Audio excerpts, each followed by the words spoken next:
Good morning mga kasel. So ngayon po ay magta-transition tayo ng ating yan po. Videohan mo nga ne. Ayan yung guilt natin. Dahil galing sa grower feeds papunta sa Mama Pro Developer, magpupurga po tayo. Magbibigay tayo ng dewormer. Ito po ang ating gamit.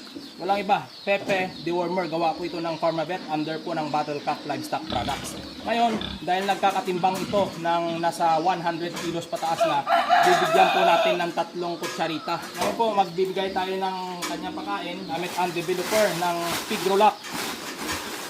Ang kain po nito is 3/4 every kain.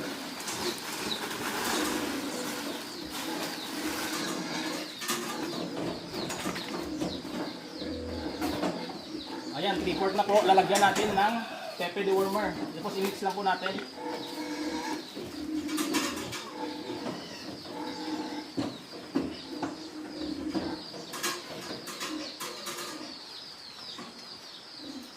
Ayan, 3 kutsarita po ang nilagay natin para sa isang gilt na nagkakatimbang na ng mahigit 100 kilos. Ito, isarado natin na mabuti para hindi masira sa susunod naman natin ng mga baboy.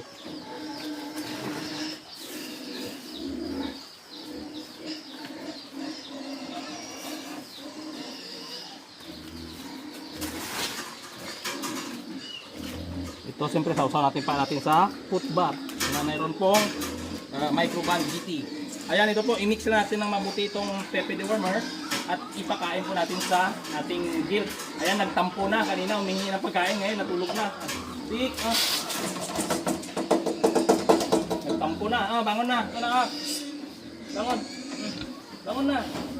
Nagtampo ka agad eh. Bangon. Bangon. Bangon na. Tamad eh. Yung aming gilt nagtampo po ata. Ayan, i-mix lang natin na mabuti yung pagkain na meron pong pepe dewormer. Ayan. Malinis naman po ating kamay dahil nagugas naman po tayo. Bangon ka na. Dahil ikaw ba huling binigyan, nagtampo ka.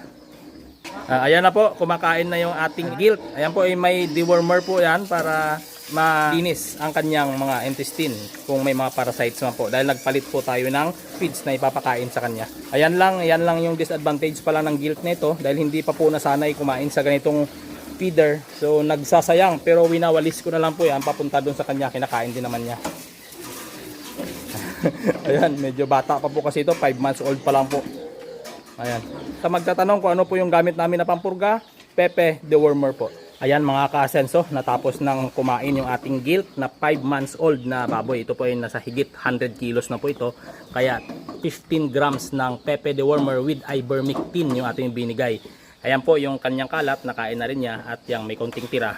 Uubusin po niya yan. Nilagyan ko lang ng tubig para malinis yung kanyang kainan. At mamaya, bago kami magpakain, linisin po namin ulit yan. Ang pepe dewormer po, lebamisol with ivermectin na po.